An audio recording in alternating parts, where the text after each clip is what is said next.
Shalom സഹോദരങ്ങളെ, കഴിഞ്ഞ വീഡിയോയിൽ ദൈവം ഏകനാണ്, ത്രിയേകനല്ല എന്ന് ഞാൻ പറഞ്ഞപ്പോൾ അത് തെളിയിക്കാനായിട്ട് യേശുവ ഭൂമിയിൽ ജീവിച്ചിരുന്ന സമയത്ത് ദൈവമായല്ല ഇരുന്നിരുന്നത്, യഹൂദനായ മനുഷ്യനായിരുന്നു എന്ന് ഞാൻ പറഞ്ഞതിനോട് ഒരുപാട് പേര് വിമർശനങ്ങളുമായിട്ട് വന്നു. വെറുതെ തർക്കിക്കുന്നവരോട് വ്യർത്ഥവാദത്തിന് ഞാനില്ല. പക്ഷേ അതിൽ ചില കമൻസിൽ ജെനുവിൻ എന്ന് തോന്നിയ ചിലരുടെ സംശയ നിവാരണത്തിനായിട്ടാണ് ഇപ്പോൾ ഞാൻ ഈ വീഡിയോ ഇടുന്നത്. വചനം എടുത്തിട്ട് തന്നെ സാത്താൻ അവസാന കാലത്ത് നമ്മെ തോൽപ്പിക്കാൻ വരും എന്ന് പറയുന്നത് സത്യമാണ്. കാരണം ഒരു ചെറിയ ചെറിയ ഭാഗങ്ങൾ മാത്രം എടുത്തുകൊണ്ടാണ് ചിലർ നമ്മുടെ അടുത്ത് തർക്കിക്കാൻ വാദിക്കാൻ വരിക. അങ്ങനെയുള്ള പന്നികൾക്കിടയിലേക്ക് മുത്തുകൾ ഇട്ട് കൊടുത്തിട്ട് യാതൊരു കാര്യവുമില്ല എന്നതിനാൽ തന്നെ ഞാൻ തർക്കിക്കാൻ മുതിരുന്നില്ല. പക്ഷെ അല്ലാതെ സംശയം ചോദിക്കുന്ന ചിലരുണ്ട്. അപ്പോൾ അവർക്ക് മറുപടി ആയിട്ടാണ് ഞാനിപ്പോൾ ഇന്ന് ഈ വീഡിയോ ഇടുന്നത്. ഞങ്ങളിടുന്ന വീഡിയോ തുടക്കം മുതൽ കാണാതെ ഇടയ്ക്ക് വന്ന് കയറുന്നവർക്കാണ് ഈ ജെനുവിനായിട്ടുള്ള സംശയങ്ങൾ. അതായത് ഞാൻ പറഞ്ഞല്ലോ കഴിഞ്ഞ വീഡിയോയിൽ, പുതിയ ഒരു തുരുത്തി ആക്കിയിട്ട് വേണം ഞങ്ങൾ പറയുന്ന കാര്യങ്ങൾ അതിൽ നിറയ്ക്കാനായിട്ട്, സ്റ്റെപ്പായിട്ട്. അല്ലെങ്കിൽ അവസാനത്തേത് മാത്രം കേൾക്കുമ്പോൾ മനസ്സിലാക്കാൻ പറ്റാതെ ചിലപ്പോൾ അതിൽ സംശയം രൂപേണ തെറ്റ് ചിന്തിക്കാൻ ചിലപ്പോൾ സമയം അങ്ങനെ ആകും. ഇനി അപ്പോൾ ഞാൻ വിവരിക്കുകയാണ്. 1 തിമോത്തിയോസ് 6:4 നമ്മുടെ കർത്താവായ യേശുവായുടെ സത്യവചനവും ഭക്തിക്കൊത്ത ഉപദേശവും അനുസരിക്കാതെ അന്യത ഉപദേശിക്കുന്നവൻ ഒന്നും തിരിച്ചറിയാതെ തർക്കത്തിൻ്റെയും വാഗ്വാദത്തിൻ്റെയും ഭ്രാന്ത് പിടിച്ച് ചീർത്തിരിക്കുന്നു. ഇതാണ് എനിക്ക് ആ കഴിഞ്ഞ വീഡിയോയിൽ കുറേ കമൻസ് വായിച്ചപ്പോൾ തോന്നിയത്. അതായത് ദൈവം പറഞ്ഞ കാര്യങ്ങൾ, വചനത്തിലുള്ള കാര്യങ്ങൾ ഒന്നും വിശ്വസിക്കാതെ സഭയിൽ അവരെ എന്ത് പഠിപ്പിച്ചോ, പുരോഹിതൻ അവരെ എന്ത് പഠിപ്പിച്ചോ, അവർ എന്താണ് കാണാതെ പഠിച്ചത്, ആരായാലും അവർ ജനിച്ചപ്പോൾ ഏത് സഭയിലായിരുന്നോ, അപ്പോൾ അതാണ് ഇവിടെ കറക്റ്റായിട്ട് പറയുന്നത്. അതൊന്നും തിരിച്ചറിയാതെ തർക്കത്തിൻ്റെയും വാഗ്വാദത്തിൻ്റെയും ഭ്രാന്ത് പിടിച്ച് ചീർത്തിരിക്കുന്നു എന്നാണ് പറയുന്നത്. അപ്പോൾ ഇതാണ് എനിക്ക് അവരോട് പറയാനുള്ള ആൻസർ. അപ്പോൾ അതുകൊണ്ട് ദൈവഭക്തി ആദായ സൂത്രം എന്ന് വിചാരിക്കുന്ന വ്യർത്ഥവാദികളോടല്ല ഞാൻ സംസാരിക്കുന്നത്. ദൈവത്തിൻ്റെ സഭയാകാൻ ആഗ്രഹിക്കുന്ന, നീതി, ഭക്തി, വിശ്വാസം, സ്നേഹം, ക്ഷമ, സൗമ്യത എന്നിവയെ പിന്തുടരുന്ന, വിശ്വാസത്തിൻ്റെ നല്ല പോരാളിയായി നിത്യജീവനെ മുറുകെ പിടിക്കാൻ ആഗ്രഹിക്കുന്നവരോടാണ് ഞാൻ സംസാരിക്കുന്നത്. അതായത് ഏതെങ്കിലും ഒരു സഭയിൽപ്പെട്ടവരായിരിക്കും എല്ലാ ക്രിസ്ത്യാനികളും, ഞാനും ആയിരുന്നല്ലോ. അപ്പോൾ നമുക്ക് ചിലപ്പോൾ ഒക്കെ മനസ്സിലാവും ആ സഭയിൽ തെറ്റുണ്ടെന്ന്. പക്ഷെ അത് തുറന്നു പറയാൻ മടിച്ചിട്ട് എന്തൊക്കെ കാരണങ്ങൾ കൊണ്ടോ നമ്മളെപ്പോഴും ഒരു സത്യാന്വേഷകനെ പോലെ നമ്മുടെ അപ്പനെ, നമ്മുടെ ദൈവത്തിനെ അന്വേഷിച്ച് നടക്കുന്നവരുണ്ട് എങ്കിൽ അവർക്ക് വേണ്ടിയിട്ടാണ് ഞാൻ സംസാരിക്കുന്നത്. ആർക്കെങ്കിലും ഞങ്ങൾ പറയുന്നത് കേട്ട് എന്തെങ്കിലും ഒരു തിരിച്ചറിവ് വന്നാൽ അത് അവർക്ക് തന്നെ ഗുണം. ഇനി ആദ്യമേ തന്നെ പറയട്ടെ, ഞങ്ങൾ ഒരു സഭയിലും പോകുന്നവരല്ല, ഒരു കൂട്ടായ്മയിലും ഉള്ളവരല്ല, ഞങ്ങൾക്ക് പിന്നിൽ ഒരാളും ഇല്ല. ഞങ്ങൾ ഒറ്റയ്ക്ക് നിന്ന് പൊരുതുന്നവരാണ്. നിങ്ങളെപ്പോലെ പല സഭയിലും വിശ്വസിച്ചിരുന്നവരായിരുന്നു ഞങ്ങൾ ഓരോരുത്തരും. ഒരു സഭയിൽ ജനിച്ചത് കൊണ്ട് അതിലെ പുരോഹിതൻ പറയുന്നത് മാത്രം വിശ്വസിച്ച് ഒന്ന് നേരാവണ്ണം ബൈബിൾ വായിച്ചു പോലും നോക്കാതെ സഭയെ കണ്ണടച്ച് ഫോളോ ചെയ്യുന്ന ഒരു രീതിയായിരുന്നു ഞങ്ങൾക്കും. പക്ഷേ പിന്നീട് വചനം വായിച്ചു തുടങ്ങിയപ്പോൾ എവിടെയൊക്കെയോ ഇവർ പറയുന്നതിൽ പൊരുത്തക്കേടുകൾ, സംശയ നിവാരണത്തിന് ഈ ഓരോ സഭകളുടെയും ഹിസ്റ്ററി എടുത്ത് അന്വേഷിച്ചു തുടങ്ങിയപ്പോൾ അപ്പോഴാണ് ഇവരുടെ ഓരോ കള്ളത്തരങ്ങളും മനസ്സിലാക്കാൻ സാധിച്ചത്. പരിശുദ്ധാത്മാവ് ഞങ്ങളെ തിരഞ്ഞു പിടിച്ച പാടി ഓരോരുത്തരുടെയും ഉള്ളിലുള്ള കാര്യങ്ങൾ തുറന്നു പറയുമ്പോൾ നമ്മെപ്പോലെ തന്നെ ചിന്തിക്കുന്ന വേറെ കുറച്ച് പേര് അത് ഓരോന്നായിട്ട് തെളിയാൻ തുടങ്ങി. ഈ സഭയുടെ ഹിസ്റ്ററിയിൽ എന്നാണ് ഇത് സ്റ്റാർട്ട് ചെയ്തത്, ആരാണ് തുടങ്ങിയത് എന്നുള്ളതൊക്കെ അന്വേഷിച്ച് പോയപ്പോഴും നമുക്ക് കണ്ടെത്താൻ കഴിഞ്ഞത് അതിലൊക്കെ ഓരോ കള്ളത്തരങ്ങളായിരുന്നു. അപ്പോൾ ഓരോ ചിന്തയിലുള്ള കുറച്ച് പേരെ കണ്ടെത്താനായിട്ട് ഞങ്ങൾക്ക് പറ്റി. ഇപ്പോഴും പലരുമായി സംസാരിക്കുമ്പോഴും ഈ ചിന്തയുമായിട്ട് ഉള്ള കുറച്ച് പേരെ കാണാൻ വീണ്ടും പറ്റുന്നു. അതാണ് നമുക്ക് അത്ഭുതമായിട്ട് തോന്നുന്നത്. പരിശുദ്ധാത്മാവ് അതുകൊണ്ടാണ് ദൈവം പറഞ്ഞത്, നിങ്ങൾ എന്നെയല്ല തിരഞ്ഞെടുക്കുന്നത്, ഞാൻ നിങ്ങളെയാണ് എന്ന്. അതുകൊണ്ടാണ് ഞങ്ങൾക്ക് തെറ്റിപ്പോയി എന്ന് മനസ്സിലാക്കി ഏത് സഭയിലായിരുന്നാലും ഞങ്ങൾ അതിൽ നിന്ന് തിരിച്ചു പോകുന്നത്. പിന്നീട് ഒരു സഭയിലും നിന്ന് സംസാരിക്കാത്ത, എന്താ പറയുക, സത്യം മാത്രം വിളിച്ചു പറയുന്ന, തെറ്റ് കാണുമ്പോൾ മുഖം നോക്കാതെ പ്രതികരിക്കാൻ പഠിപ്പിച്ച, സാത്താനെ തിരിച്ചറിയാൻ സഹായിച്ച ഒരാളെ ഞങ്ങൾ കണ്ടുമുട്ടി. അതാണ് ഏശയ്യ 2:4 പറയുന്ന പോലെ ആ വചനത്തിൻ്റെ നിവൃത്തിയായി സിയോനിൽ നിന്ന് ഉപദേശവും യെരുശലേമിൽ നിന്ന് അദോനായുടെ വചനവും പുറപ്പെടുമെന്ന വചനത്തിൻ്റെ നിവൃത്തിയായി യഥാർത്ഥ ദൈവത്തെ അന്വേഷിച്ച് പല സഭകളിലും നടന്നിരുന്ന ഞങ്ങൾ റീന ഫ്രാൻസിസിൻ്റെ വാക്കുകൾ കേട്ടപ്പോൾ ഞങ്ങളുടെ ഒരു അതുപോലത്തെ ചിന്ത ഉള്ള, അതായത് ഞങ്ങളുടെ പല ചോദ്യങ്ങൾക്കും ഉത്തരം ഞങ്ങൾക്ക് റീന ഫ്രാൻസിസിൽ നിന്ന് കിട്ടി. യഥാർത്ഥ സാത്താൻ ആരാണെന്ന സത്യം, അതാണ് ഏറ്റവും വലിയ കാര്യം, അത് തിരിച്ചറിഞ്ഞു. അതുപോലെ ദൈവവചനം വായിക്കേണ്ട ആ വ്യൂ, ഈ ഒരു അർത്ഥത്തിലാണ് ദൈവവചനത്തിന് ശരിയായ അർത്ഥം എന്ന് മനസ്സിലാക്കി അത് ഞങ്ങൾക്ക് അങ്ങനെ വായിച്ചപ്പോൾ പരിശുദ്ധാത്മാവ് ഞങ്ങൾക്കിടയിലും പ്രവർത്തിക്കാൻ തുടങ്ങി. ദൈവം നമ്മുടെ നെറ്റിയിലിട്ട അടയാളം എന്താണ് എന്ന്, ശബാത്ത്, അത് ഞങ്ങൾ തിരിച്ചറിഞ്ഞു.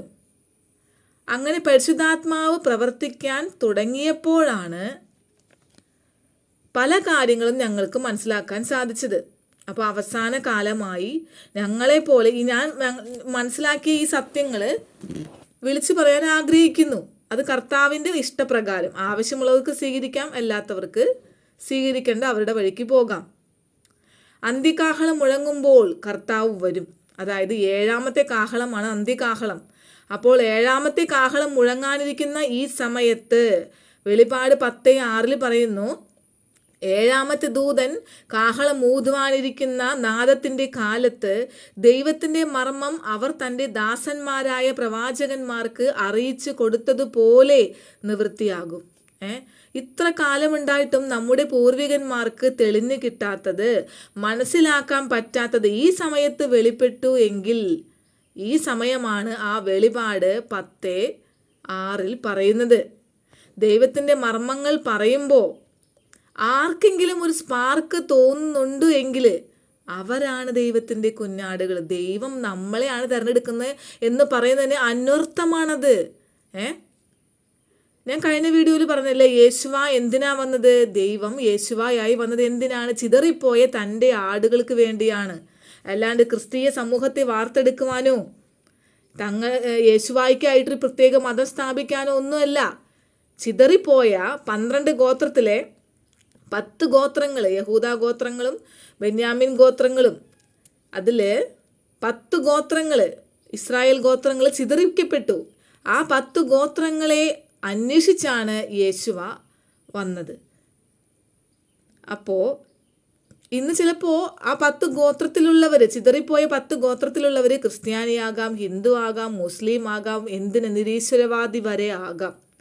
പക്ഷേ അത് നമുക്കറിയാൻ സാധിക്കില്ല, അല്ലേ? നമ്മളുടെ ഇപ്പോൾ ഒരു 2-3 തലമുറയ്ക്ക് മുൻപ് വരെ മാത്രമേ നമുക്കറിയാൻ സാധിക്കുള്ളൂ. അതിനേക്കാൾ മുമ്പ് നമ്മൾ ആരായിരുന്നെന്ന് നോ ഐഡിയ. പക്ഷേ ആടുകൾ ഇടയൻ്റെ ശബ്ദം കേൾക്കുമ്പോൾ തിരിച്ചറിയും എന്നാണ് വചനത്തിൽ പറയുന്നത്, അല്ലേ? ഒരു 6 തലമുറയ്ക്ക് മുൻപ് നമ്മൾ ആരായിരുന്നു എന്ന് ഒരിക്കലും തിരിച്ചറിയാൻ പറ്റില്ല. ഒരു പക്ഷേ ഈ മർമ്മങ്ങൾ നിനക്ക് മനസ്സിലാകുന്നുണ്ട് എങ്കിൽ, ഇതൊക്കെ കേൾക്കുമ്പോൾ, യഹൂദനെ പറ്റി കേൾക്കുമ്പോൾ, ഇസ്രായേലിൻ്റെ ദൈവത്തെ പറ്റി കേൾക്കുമ്പോൾ മനസ്സ് തുടിക്കുന്നുണ്ട് എങ്കിൽ, ഒരു സ്പാർക്ക് ഇതിലേക്ക് സത്യമുണ്ടല്ലോ എന്ന് തോന്നുന്നുണ്ട് എങ്കിൽ, നീയും ചിലപ്പോൾ ആ 10 ഗോത്രത്തിലെ ആരെങ്കിലുമൊക്കെ ആകാം. യഥാർത്ഥ ദൈവത്തെ പറ്റി അന്വേഷിക്കാൻ തോന്നുന്നുണ്ടോ നിനക്ക്? അങ്ങനെയാണെങ്കിൽ ചിലപ്പോൾ നീയും വഴിതെറ്റിപ്പോയ കുഞ്ഞാടാകാം. അതുകൊണ്ടാ കർത്താവ് പറഞ്ഞത്, നിങ്ങൾ എന്നെയല്ല. ഇപ്പം ഏതെങ്കിലും ഒരു സഭയിൽ ജനിച്ചു എന്ന് കരുതി, നമുക്കിപ്പോൾ ക്രിസ്ത്യാനിയായി ജനിച്ചു എന്ന് കരുതി നമ്മൾ യേശുവായ ദൈവമായി കണക്കാക്കുന്നു അല്ലേ? അപ്പോൾ അങ്ങനെ ഇനിയിപ്പോൾ നമ്മൾ ഹിന്ദു ആണെങ്കിൽ ക്രിസ്ത്യാനിയുടെ ദൈവത്തിന് നമ്മൾ എടുക്കണമെന്നില്ല. അപ്പോൾ ദൈവം എന്താ പറയുന്നത്? ഞാൻ നിങ്ങളെയാണ് തിരഞ്ഞെടുക്കുന്നത്, നിങ്ങൾ എന്നെയല്ല. ഈ മതത്തിൽ ജനിച്ചു എന്ന് കരുതി നമ്മൾ ദൈവത്തെ തിരഞ്ഞെടുത്തു.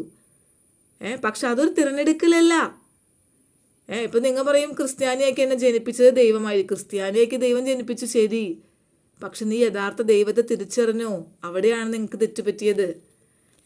ആടുകൾ ഇടയൻ്റെ ശബ്ദം കേൾക്കുമ്പോൾ ആ സൗണ്ട് തിരിച്ചറിയുന്നുണ്ട് എങ്കിൽ ആ ആടുകളാണ് ഇടയൻ്റെ വഴിതെറ്റിപ്പോയ കുഞ്ഞാടുകൾ.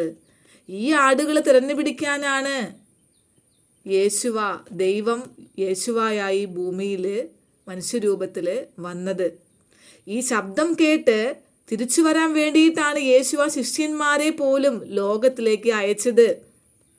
തൻ്റെ ജീവിതകാലത്തിലുടനീളം മാതൃക കാണിച്ച് പഠിപ്പിച്ച് മരിച്ചതിന് ശേഷം 40 ദിവസം കൊണ്ട് അവർ പ്രാക്ടീസ് ചെയ്ത് തൻ്റെ ശിഷ്യന്മാരെ ഈ ലോകത്തിലേക്ക്, ചെന്നായ്ക്കളുടെ ഇടയിലേക്ക് അയച്ചത് നിന്നെ കണ്ടുപിടിക്കാനായിരുന്നു, നിനക്ക് വേണ്ടിയായിരുന്നു.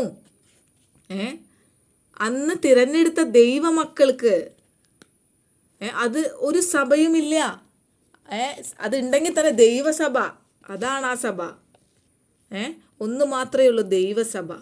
അപ്പസ്തോലന്മാർ അടിസ്ഥാനമിട്ട പലതും മാറ്റിമറിച്ച് തങ്ങളുടെ ഓരോരുത്തരുടെയും ഇഷ്ടത്തിന് വ്യാഖ്യാനിച്ച് പിന്നീട് എന്താ പറയുക, പിശാചും കൂടെ അതിൽ പ്രവർത്തിച്ച് പിരിഞ്ഞു പോയ ഒരു സഭയും ദൈവത്തിൻ്റെ അല്ല.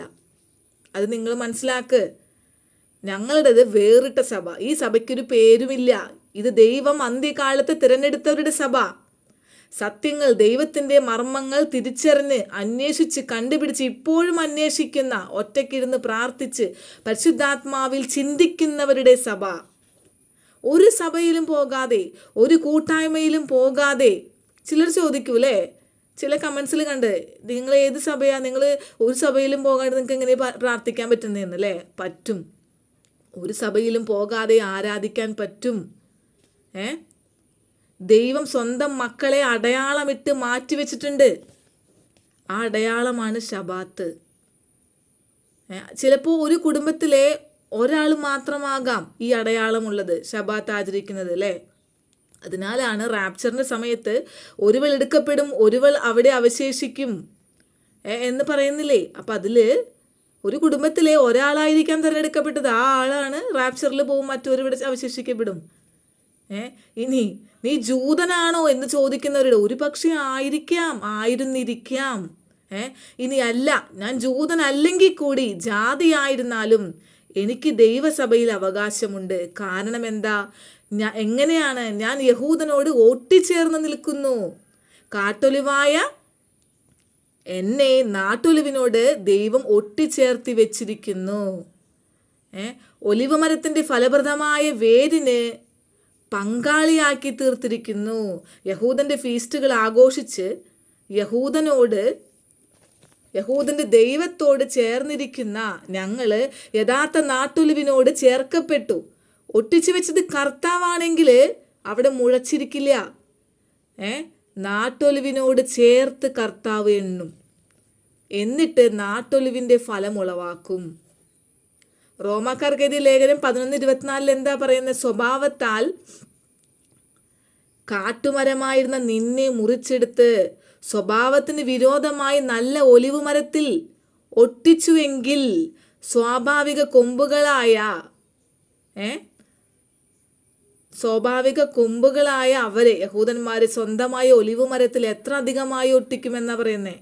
അതായത് യേശുവായിൽ വിശ്വസിക്കുന്ന നമ്മെ ദൈവം തിരഞ്ഞെടുത്തുവെങ്കിൽ സ്വന്തം മക്കളായ യഹൂദനെ ദൈവം എത്രയധികമായിട്ട് സ്നേഹിക്കുന്നുണ്ടാകും. ആ യഹൂദൻ്റെ കണ്ണിലെ ഇപ്പോഴുള്ള ആ ഇരുട്ട് മാറ്റാനും കർത്താവിന് അറിയില്ലേ? എന്തിനാ കർത്താവ് യഹൂദനെ കുരുടനാക്കിയിരിക്കുന്നത്? ജാതികളുടെ പൂർണ്ണസംഖ്യ ചേരുവോളം ഇസ്രായേൽ കുരുടനായിരിക്കും. അപ്പോൾ നിനക്ക് വേണ്ടി നിന്റെ എണ്ണം പൂർത്തിയാക്കാനാണ് ദൈവം കാത്തിരിക്കുന്നത്. നിനക്ക് വേണ്ടിയിട്ടാണ് യഹൂദന്റെ കണ്ണുകൾ കുരുടാക്കി വെച്ചിരിക്കുന്നത്. ക്രിസ്ത്യാനിയെ ഇനിയെങ്കിലും കണ്ണ് തുറക്ക്. ഞാൻ എപ്പോഴും ഈ ക്രിസ്ത്യാനിയെ എന്ന് വിളിക്കുന്നതിന് എന്നോട് ആർക്കും പരിഭവം വേണ്ട. കാരണം ഞാനും ഒരു കത്തോലിക്കയായിരുന്നു. അപ്പം സത്യങ്ങൾ തിരിച്ചറിഞ്ഞപ്പോൾ ഞാനത് വിളിച്ചു പറയുന്നു. ഒരു കുടുംബത്തിലെ ഒരാൾക്കാവാം കർത്താവിൻ്റെ ശബ്ദം തിരിച്ചറിയുന്നത്. മറ്റുള്ളവരെല്ലാം അവർക്ക് എതിരായിരിക്കാം. അവരോട് ഫൈറ്റ് ചെയ്യണമായിരിക്കും ചിലപ്പോൾ ജീവിക്കാൻ. വിശ്വാസിക്ക് പോരാട്ടമുണ്ട് എന്നാ ബൈബിളിൽ പറയുന്നേ. അല്ലാതെ എപ്പോഴും സുഖവും സന്തോഷം തരുന്ന ഒരു ദൈവത്തെ അന്വേഷിച്ചല്ല നമ്മൾ നടക്കേണ്ടത്. ഇനി ദൈവം ഏകനാണ് എന്ന് കഴിഞ്ഞ വീഡിയോയിൽ പറഞ്ഞപ്പോൾ വിറയൽ വന്നവരോട് ഞാൻ ഇപ്പോഴും ഉറപ്പിച്ച് പറയുകയാണ്, യേശു ആ ഭൂമിയിൽ ജീവിച്ചിരുന്നപ്പോൾ ഒരു ദൈവമായിട്ടല്ല ജീവിച്ചത്, യഹൂദനായ ഒരു മനുഷ്യനായിട്ടാണ് ജീവിച്ചത്. പക്ഷേ പരിശുദ്ധാത്മാവ് നിറഞ്ഞു നിന്ന മനുഷ്യനായിരുന്നു. മകൻ അതായത് അവർ തമ്മിൽ ഒരു ഗാഢമായ ബന്ധമുണ്ടായിരുന്നു. മകൻ അപ്പൻ, മകൻ എന്തു ചോദിച്ചാലും നടത്തി കൊടുക്കുന്ന അപ്പൻ. ഇപ്പം നിങ്ങൾ ചിന്തിച്ചു നോക്കി, യേശുവാ ചെയ്തതെല്ലാം, രോഗസൗഖ്യങ്ങള്, മരിച്ചവരെ ഉയർപ്പിച്ചത്, അത്ഭുതങ്ങള് എല്ലാം ബൈബിളിൽ പ്രവാചകന്മാരും ചെയ്തിട്ടില്ലേ? പക്ഷെ നിങ്ങൾ ഒരു കാര്യം, അതായത് ഒരു പ്രവാചകനായിട്ടോ ഒരു മനുഷ്യനായിട്ടോ യേശുവായ, അതായത് വെറും ഒരു മനുഷ്യനായിട്ടോ യേശുവായെ കാണരുത്. അതുകൊണ്ട് ഞാൻ മുൻപേ പറഞ്ഞ പരിശുദ്ധാത്മാവ് നിറഞ്ഞ പുത്രൻ, ദൈവം മനുഷ്യനായിട്ട് വന്നു. നിങ്ങൾക്ക് ആ ഒരു വല്ലഭത്വം നിങ്ങൾ മനസ്സിലാക്കണം.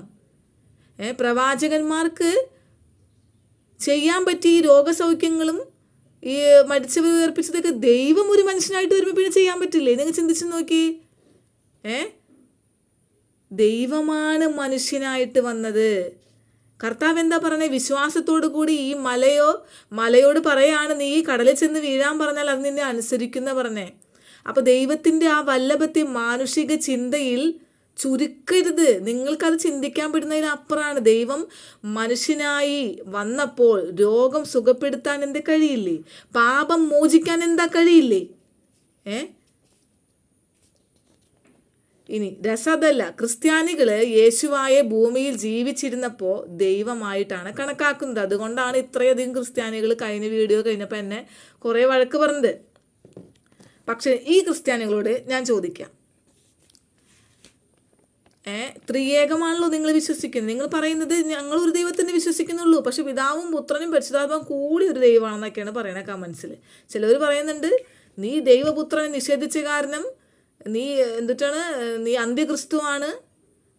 ഞാൻ ദൈവത്തെ നിഷേധിച്ചിട്ടില്ല, ദൈവപുത്രനെയും നിഷേധിച്ചിട്ടില്ല. നിങ്ങൾക്ക് അതിൻ്റെ കറക്റ്റ് അർത്ഥം മനസ്സിലാക്കുന്നില്ല എങ്കിൽ നിങ്ങൾ ദൈവം തിരഞ്ഞെടുത്തിട്ടില്ല, നിങ്ങൾ വിട്ടോ. മനസ്സിലാകുന്നവരുണ്ടെങ്കിലാണ് അവരോട് ഞാൻ സംസാരിക്കുന്നേ. ശരി, നീ ഭൂമിയിൽ താമസിക്കുന്ന യേശുവായെ നീ ദൈവമായിട്ട് കണക്കാക്കിക്കോ. ഇനി ആരെങ്കിലും നിങ്ങളുടെ അപ്പനെ കയറി എടാ, നീ, അവൻ എങ്ങനെയൊക്കെ വിളിക്കുമോ? മാന്യതയുള്ള ആരെങ്കിലും വിളിക്കോ? ഇല്ലല്ലോ.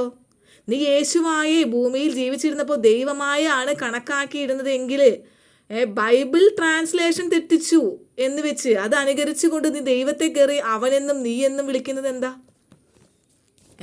നിന്റെ പള്ളിയിൽ കേവലം അച്ഛനെ കയറി നീ എന്നോ അവനെന്നോ വിളിക്കുകയോ? ഒരു സ്റ്റേജിൽ പ്രോഗ്രാം നടക്കുമ്പോൾ അതെ അവനിതാ വന്നു എന്നൊക്കെ നിങ്ങൾ പറയുമോ? പറഞ്ഞാൽ എന്തായിരിക്കും സ്ഥിതി? അഭിവന്ദ്യ പിതാവ്, പാത്രിയാർക്കീസ്, മൂത്രിയാർക്കീസ് എന്ന് വേണ്ട എല്ലാ ആർക്കീസുകളും നിങ്ങൾ വിളിച്ച് പറയൂ അല്ലേ? പക്ഷെ നിന്റെ ദൈവം അപ്പം നിനക്ക് നിന്റെ അച്ഛനേക്കാളും വില കുറഞ്ഞതാണോ? ഇതാണ് എൻ്റെ ചോദ്യം. അവനെന്നും നീ എന്നും വിളിക്കാനായിട്ട് മനസ്സിലാക്ക് ക്രിസ്ത്യാനി, നിനക്ക് തെറ്റി. സാത്താൻ സഭകളിൽ ഇഴഞ്ഞു വന്ന് നിന്നെ വഴി തെറ്റിച്ചു.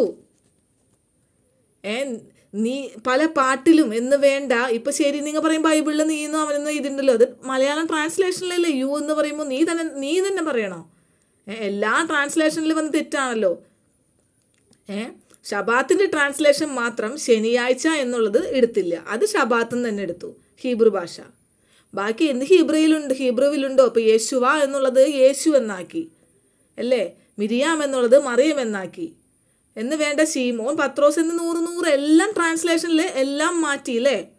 അങ്ങനെയാണെങ്കിൽ ഷബാത്ത് എന്നത് മലയാളത്തിൽ ട്രാൻസ്ലേറ്റ് ചെയ്യുമ്പോൾ ശനിയാഴ്ച എന്നാണ് വേണ്ടത്, ശനിയാഴ്ച നീ ആചരിക്കണം എന്നാണ് വേണ്ടത്.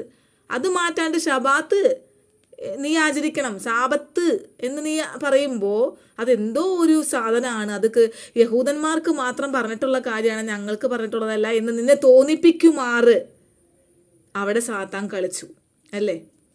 അപ്പം ഞാൻ പറഞ്ഞു വന്നത്, ഇത്രയധികം ബഹുമാനമുള്ള, ഞാൻ ഇങ്ങനെ പറഞ്ഞപ്പോഴേക്കും ഭയങ്കരമായിട്ട് ദേഷ്യമായി എൻ്റെ അടുത്ത് ചോദിച്ച ക്രിസ്ത്യാനി, നീ നിൻ്റെ ദൈവത്തെ, ഇത്രയധികം സ്നേഹിക്കുന്ന നിൻ്റെ ദൈവത്തെ നീ എന്നും അവനെന്നും വിളിക്കാൻ പാടുണ്ടോ? പല പ്രാർത്ഥനയിലും പല പാട്ടിലും എന്ന് വേണ്ട, നിൻ്റെ മടിയിലെടുത്ത് പേരിട്ട് മാറിയാണല്ലോ ദൈവത്തെ നീ എന്നും അവനെന്നും യേശുവായി വിളിക്കണേ. അപ്പം അതെന്താ ചെയ്യുന്നേ? ഇനി അടുത്ത ആൻസർ ഞാൻ വേറൊരു ആൻസറാണ് കമൻസിലെ. ഞാൻ ആദിയും അന്തവുമാണെന്ന് യേശുവ പറഞ്ഞല്ലോ. അപ്പോൾ അത് ഞാൻ യേശുവ ഉണ്ടായിരുന്നില്ലേ, അപ്പോൾ എന്താ അങ്ങനെ പറഞ്ഞതെന്നാണ് ചിലർ ചോദിച്ചത്. അതിൻ്റെ ആൻസറാണ്, ഈ അവസാനം വരുന്ന യേശുവ ആദിയിലും ഉണ്ടായിരുന്നു. ഞാൻ നിങ്ങളോട് അതുകൊണ്ടാണ് ഇടയ്ക്ക് വന്ന് വീഡിയോ കാണരുതെന്ന് പറയണേ. പല പ്രാവശ്യം പല വീഡിയോകളിലും പറഞ്ഞിട്ടുണ്ട്, ലോകസ്ഥാപനത്തിന് മുൻപേ ദൈവം ചിന്തിച്ചപ്പോഴേ ഈ ലോകത്തിന് എന്ത് സംഭവിക്കാൻ പോകുന്നു എന്ന് ദൈവം തിരിച്ചറിഞ്ഞു. സാത്താൻ്റെ വരവ് എന്തിന്? നിന്നെപ്പോലും, ഇപ്പോഴുള്ള നിന്നെപ്പോലും ദൈവം അന്ന് കണ്ടു. ആരൊക്കെ ഭൂമിയിൽ ജനിക്കും, അവസാനം വരെ ആരൊക്കെ ഇനിയും ജനിക്കാൻ പോണം, എല്ലാം ദൈവം ആ ആദിയിൽ ലോകസ്ഥാപനത്തിന് മുൻപേ കണ്ടു. അപ്പോൾ ഈ സാത്താൻ ഇങ്ങനെ ഇഴഞ്ഞു വന്ന് നമ്മളെ പറ്റിക്കുന്നതും, കയ്യിനെ കൊന്ന് പാപം റൂളറാകുന്നതും, നമ്മളെല്ലാം കൂട്ടത്തോടെ നരകത്തിലേക്ക് പോകാൻ പോകുന്നതൊക്കെ കണ്ടത് കൊണ്ടാണ് നിന്നെ രക്ഷിക്കാൻ ദൈവം ഒരു പദ്ധതിയിട്ടത് എന്താണ്? അതാണ് യേശുവ. ഞാൻ മുൻപേ നിങ്ങളോട് പറഞ്ഞിട്ടുണ്ട്, അറിവ് നമ്മൾ, പദ്ധതി യേശുവ, ഹിതം ഇസ്രായേൽ.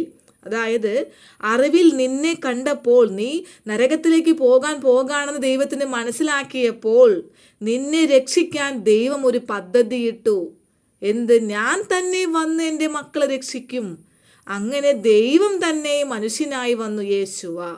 അപ്പം അന്ന് ചിന്തയിൽ യേശുവ ജനിച്ചു. എങ്ങനെ? എന്നിട്ടാണ് ഇസ്രായേൽ ജനത എന്ന ഒരു ജനതയെ ഉണ്ടാക്കിയത് ദൈവഹിതമായിട്ട്. ആ ഇസ്രായേൽ ജനതയിൽ വന്ന് ദൈവത്തിന് പിറക്കാനായിട്ട്, യേശുവായിട്ട് പിറക്കാനായിട്ട്. അപ്പോൾ ഇങ്ങനെയാണ് ആദിയിൽ ദൈവചിന്തയിൽ യേശുവ ഉണ്ടായത്. അതുകൊണ്ടാണ് തന്നെ ആദിയും അന്തവും അന്ത്യത്തിലും യേശുവാണല്ലോ വരുന്നത് എന്ന്. ആൽഫയും ഒമേഗയും ഞാനാണെന്ന് യേശുവ പറയുന്നത് ഈ അർത്ഥത്തിലാണ്. ഇനി യേശുവ എന്ന ആ റോള് കഴിഞ്ഞു, ഭൂമിയിൽ മനുഷ്യനായി ദൈവം വന്നു. യേശുവ എന്ന റോള് കഴിഞ്ഞാൽ പിന്നെ ദൈവമായി. അത് ചിന്തിച്ചിട്ട് മനസ്സിലാകാത്തവരെന്താന്ന് എനിക്ക് മനസ്സിലായി, പലർക്കും അത് മനസ്സിലാകുന്നില്ല. ഭൂമിയിലൊരു ദൈവം, ആകാശത്ത് ആ ഭൂമിയിൽ യേശുവ ജീവിച്ചിരുന്നപ്പോൾ വേറൊരു ദൈവം, ഇടയ്ക്ക് പരിശുദ്ധാത്മാവായിട്ട് വരുന്ന വേറൊരു ദൈവം അല്ലേ? അതെങ്ങനെ സാധ്യമാകും? ഒരൊറ്റ ദൈവമല്ലേ ഉള്ളൂ. എന്നിട്ട് ക്രിസ്ത്യാനി പറയും എനിക്കൊരു ദൈവമുള്ളൂ എന്ന്. അപ്പം അതെങ്ങനെയാ? ഫോട്ടോസ്റ്റാറ്റ് എടുക്കോ? നിങ്ങൾക്ക് മനസ്സിലാവുന്നില്ല നിങ്ങൾ പറയുന്നത്. ഇനി അതായത് യേശുവ ഭൂമിയിൽ മനുഷ്യനായിട്ടാണ് ജീവിച്ചിരുന്നത്. അതുകൊണ്ടാണ് ഞാൻ പറയുന്നത് സ്വർഗത്തിൽ അപ്പോൾ ദൈവമുള്ളൂ. ദൈവത്തിൻ്റെ ആത്മാവാണല്ലോ ദൈവം, പരിശുദ്ധാത്മാവായിട്ട് വരും. നിങ്ങൾക്ക് മനസ്സിലായോ? ആ ഭൂമിയിൽ ജീവിക്കുന്ന ആ സമയത്ത് യേശുവ എന്ന മനുഷ്യനായിരുന്നു. പക്ഷെ അത് കഴിഞ്ഞാൽ ആ റോള് കഴിഞ്ഞു. ദൈവം അപ്പം ആ സമയത്ത് ദൈവം അവിടെ തന്നെ ഉണ്ട്. ആ റോള് കഴിഞ്ഞാൽ ദൈവമായി, ദൈവം തന്നെയാണ്. ഇതിനെക്കുറിച്ച് കൂടുതൽ ഡീറ്റെയിൽ ആയിട്ട് ഞാൻ മുൻപ് ഒരു വീഡിയോയിൽ ഇട്ടിട്ടുണ്ട്. ഇനി അന്ത്യത്തിലും ദൈവം വരും യേശുവായുടെ രൂപത്തിൽ. അത് ഞാൻ പറഞ്ഞല്ലോ, ഈ ദൈവത്തിൻ്റെ ആത്മാവ്, പരിശുദ്ധാത്മാവ് പല രൂപത്തിലും വന്നിട്ടുണ്ട്. അതുപോലെ ദൈവത്തിൻ്റെ ആത്മാവ്, ദൈവം മനുഷ്യനായിട്ടുള്ള രൂപത്തിൽ വന്നതാണ് യേശുവ. അപ്പോൾ ഇനി അവസാന അന്ത്യത്തിലും യേശുവായുടെ രൂപത്തിൽ തന്നെയാണ് ദൈവം നമ്മളോട് വിധിക്കാൻ വരുന്നത്. അതെന്തുകൊണ്ടാ? കാരണം എന്താ? ദൈവത്തിന് ദൈവമായിരുന്നു കൊണ്ട് മനുഷ്യരായ നമ്മെ വിധിക്കാൻ പറ്റില്ല. നമ്മൾ ചോദിക്കില്ലേ, ദൈവത്തിന് അതൊക്കെ പറയാം, ഇത് മൊത്തം സഹിക്കുന്നത് ഞങ്ങൾ മനുഷ്യരല്ലേ? അപ്പം അത് പറയാതിരിക്കാനാണ് ദൈവം മനുഷ്യനായിട്ട് ജനിച്ചത്, യേശുവായിട്ട്. അപ്പോൾ ഇനി അന്ത്യത്തിൽ വിധിക്കാൻ യേശുവാക്കി പറ്റും. കാരണം എന്താ? യേശുവ എല്ലാം നമ്മളെ പോലെ സഹിച്ച്, കുഞ്ഞായി ജനിച്ച്, കുഞ്ഞായി ജീവിച്ച്, നമ്മളെപ്പോലെ എല്ലാം അനുഭവിച്ച്, മരിച്ച് ഉയർത്തെഴുന്നേറ്റ ദൈവമാണ്. അപ്പോൾ യേശുവായുടെ രൂപത്തിലാണ് ഇനി ദൈവം നമ്മെ വിധിക്കാനായിട്ട് വരുന്നത്. സ്വർഗത്തിലും അത് ഞാൻ കഴിഞ്ഞ വീഡിയോകളിൽ നിങ്ങളോട് പറഞ്ഞു. മരണത്തിന് ശേഷം സ്വർഗത്തിലും ദൈവം നമ്മോടൊപ്പം വസിക്കാൻ പോകുന്നത് യേശുവായുടെ രൂപത്തിലാണ്. ഇപ്പോൾ ക്ലിയർ ആയോ നിങ്ങൾക്ക്? ദൈവം മനുഷ്യനായി രൂപമെടുത്തതാണ് യേശുവ. പക്ഷെ നമ്മൾ ആ രൂപത്തിനെയല്ല ആരാധിക്കേണ്ടത് എന്നാണ് ഞാൻ പറയുന്നത്. ആ രൂപത്തിലുള്ള ദൈവത്തെയാണ് ആരാധിക്കേണ്ടത്. ഇനി പിതാവിൻ്റെയും പുത്രൻ്റെയും പരിശുദ്ധാത്മാവിൻ്റെയും നാമത്തിൽ എന്ന് പറഞ്ഞിട്ട് ഞാൻ ചോദിച്ചില്ലേ, മൂന്നാളുടെയും നാമം അപ്പോൾ വേറെയാണോ എന്ന് കഴിഞ്ഞ വീഡിയോയിൽ അല്ലേ? അപ്പോൾ അതിനെപ്പറ്റി കുറേ പേര് വിമർശിച്ചിട്ടുണ്ട്. മൂന്നാളുടെയും നാമം ഒന്ന് തന്നെയല്ലേ? ആ നാമം എന്താണ്? യഹോശുവ മശിഹാഹ്, യേശുവ. അതായത് പിതാവിൻ്റെ പേരാണ് മനുഷ്യരൂപം എടുത്തപ്പോൾ യേശുവ എന്നിട്ടത്. ആ നാമം തന്നെയാണ് പരിശുദ്ധാത്മാവിനും. അപ്പോൾ മൂന്നാളുടെ പേരും ഒന്ന് തന്നെയാണ് എന്നിരിക്കെ പിന്നീട് അതറിഞ്ഞിട്ടും അത് നിങ്ങൾക്ക് മനസ്സിലാവണമെങ്കിൽ നിങ്ങളിത് കേട്ടാൽ മതി. അതായത് യേശുവ ശിഷ്യന്മാരോട് പറഞ്ഞു, നിങ്ങൾ പിതാവിൻ്റെയും പുത്രൻ്റെയും പരിശുദ്ധാത്മാവിൻ്റെയും നാമത്തിൽ നിങ്ങൾ സ്നാനം കഴിക്കാൻ പറഞ്ഞല്ലേ. എന്നിട്ട് ശിഷ്യന്മാർ സ്നാനം കഴിച്ചത് യേശുവായുടെ നാമത്തിലാണ്. അതെന്താ?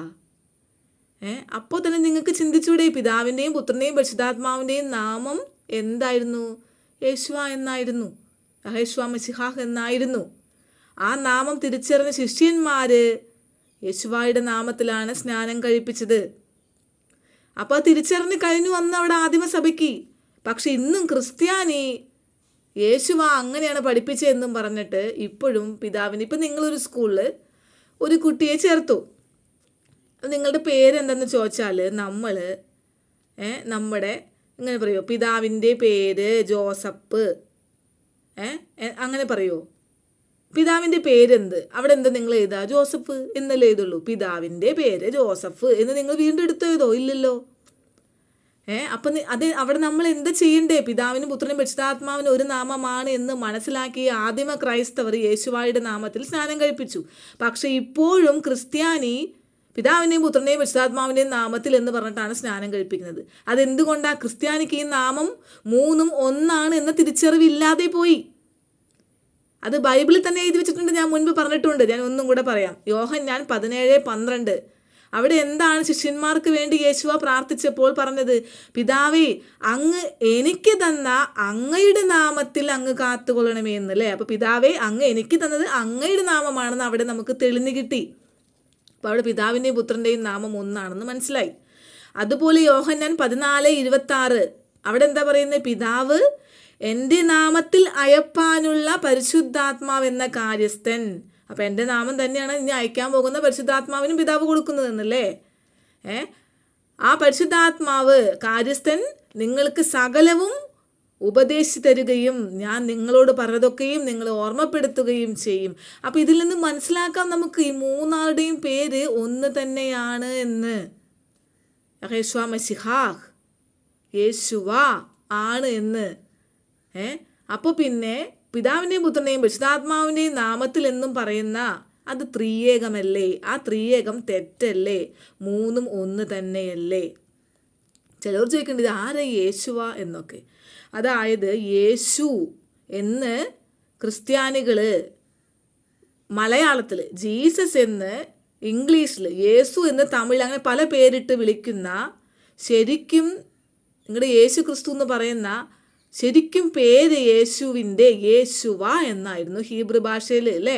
നമ്മളുടെയൊക്കെ പേര് ഏത് ഭാഷയിൽ പോയാലും ആ പേര് തന്നെയല്ലേ. ഇപ്പം ജോയ്സി എന്നുള്ള പേര് എവിടെ ചെന്നാലും ജോയ്സി എന്ന് തന്നെയല്ലേ. വേറെ പേര് എന്തെങ്കിലും വിളിച്ചാൽ നമ്മൾ തിരിഞ്ഞു നോക്കോ? ഇല്ലല്ലോ.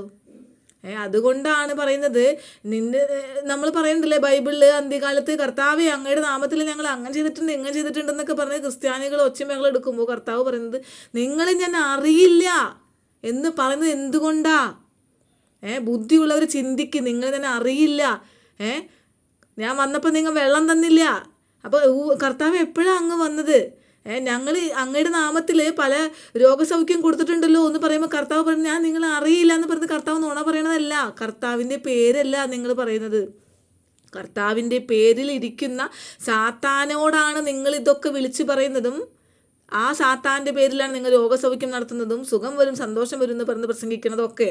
അപ്പോൾ പിന്നെ ഇത് കർത്താവിനോട് പറഞ്ഞിട്ട് വല്ല കാര്യമുണ്ടോ? കർത്താവ് നുണയനല്ല, കർത്താവ് ഉള്ളതാണ് പറയുന്നത്. നിങ്ങൾക്കപ്പോൾ യഥാർത്ഥ പേരറിഞ്ഞിരിക്കണം, യേശുവ എന്നുള്ള പേര്.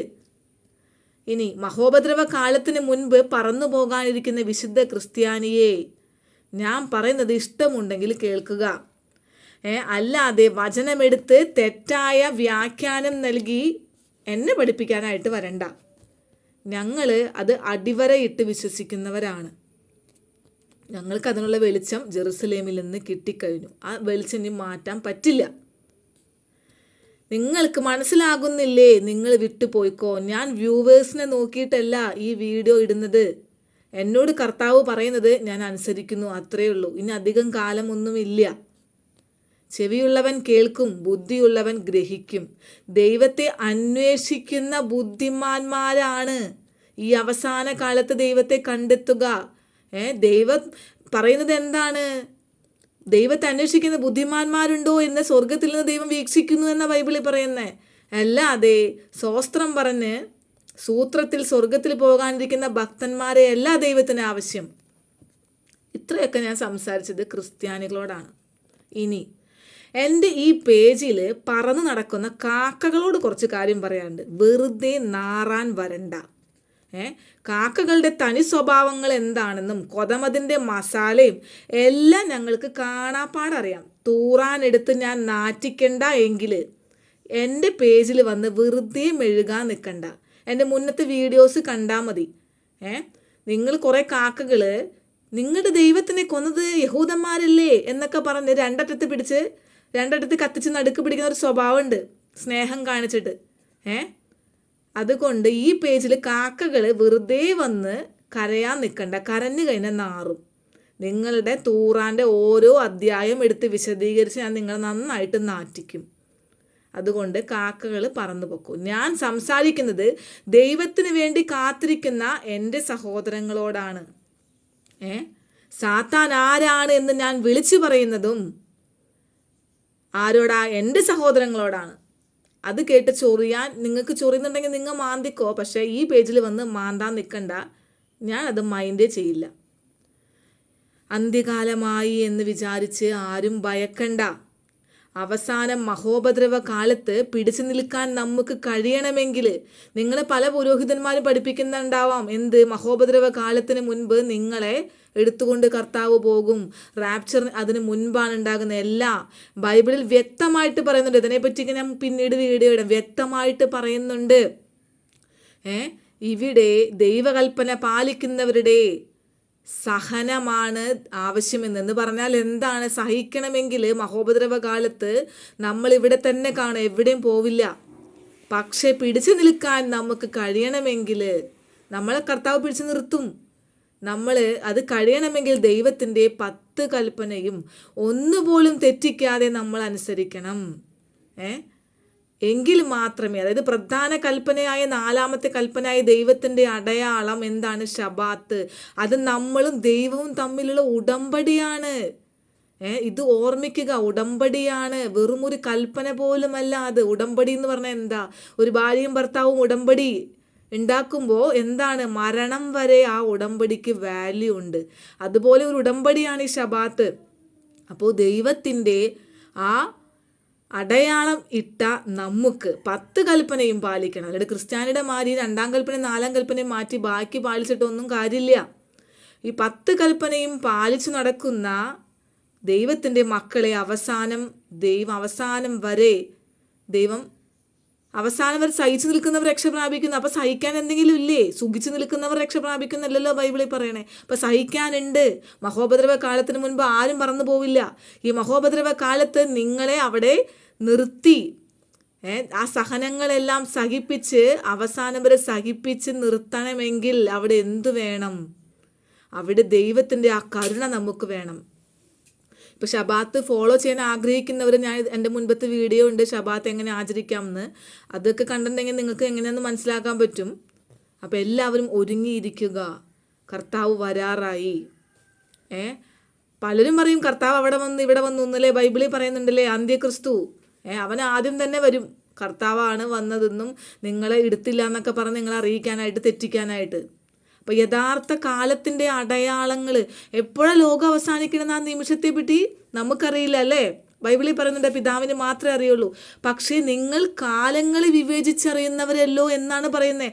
അപ്പോൾ ആ കാലങ്ങളെ വിവേചിച്ചറിയണമെങ്കിൽ നമ്മുടെ കൂടെ പരിശുദ്ധാത്മാവ് വേണം.